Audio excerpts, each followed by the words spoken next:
Well, signet. Yung signet is yung pagsasign ng document through rings. Diba? Yung seal nila is nasa kanilang singsing. Pag pipirma sila ng document.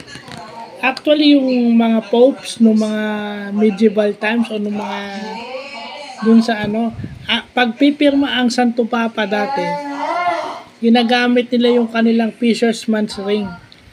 Parang sila yung ring bilang kahalili ni St. Peter, iginaganon nila. Yun ang isang form ng signet.